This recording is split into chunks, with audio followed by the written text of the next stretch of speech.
নমস্কার, আশা করি সবাই ভালো আছো। আবারও একটি নতুন রেসিপি নিয়ে আজ হাজির হয়ে গেছি। আমাদের আজকের রেসিপি ড্রাই চিলি চিকেন।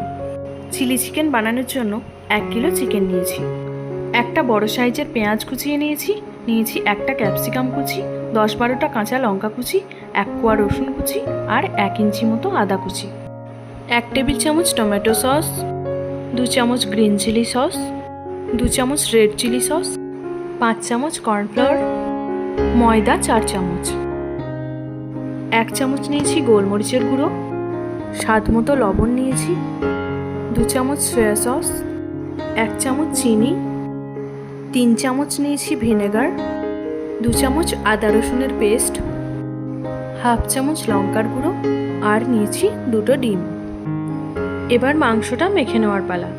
তার জন্য 2টো ডিম, 3 চামচ কর্নফ্লাওয়ার, ময়দা, লবণ, লঙ্কার গুঁড়ো, গোলমরিচের গুঁড়ো, 2 চামচ ভিনেগার, 1 চামচ সয়া সস আর আদা রসুনের পেস্টটা দিয়ে দেব।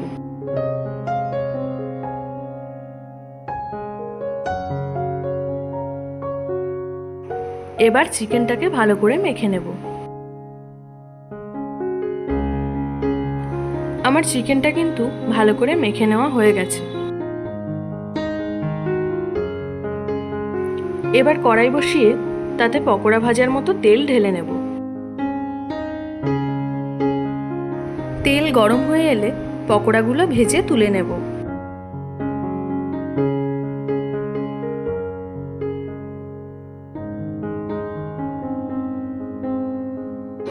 দেখো, আমার সব পকোড়াগুলো কিন্তু ভাজা হয়ে গেছে। এবার কড়াইতে অল্প একটু তেলে দিয়ে দেব আদা কুচি, রসুন কুচি আর লঙ্কা কুচিটা।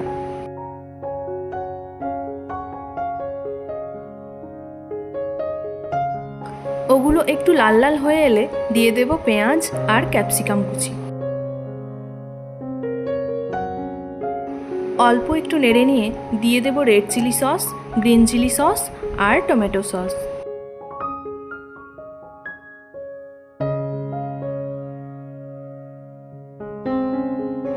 আবারও একটু নাড়াচাড়া করে দিয়ে দেব সয়া সস আর ভিনেগার।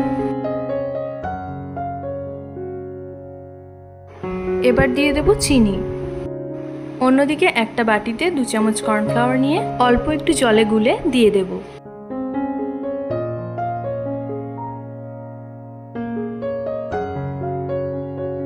ওই বাটিটা ধুয়ে আরও একটু জল দিয়ে দিলাম। একটু নাড়াচাড়া করে নিয়েই ফুটে উঠলে দিয়ে দেব পকোড়াগুলো।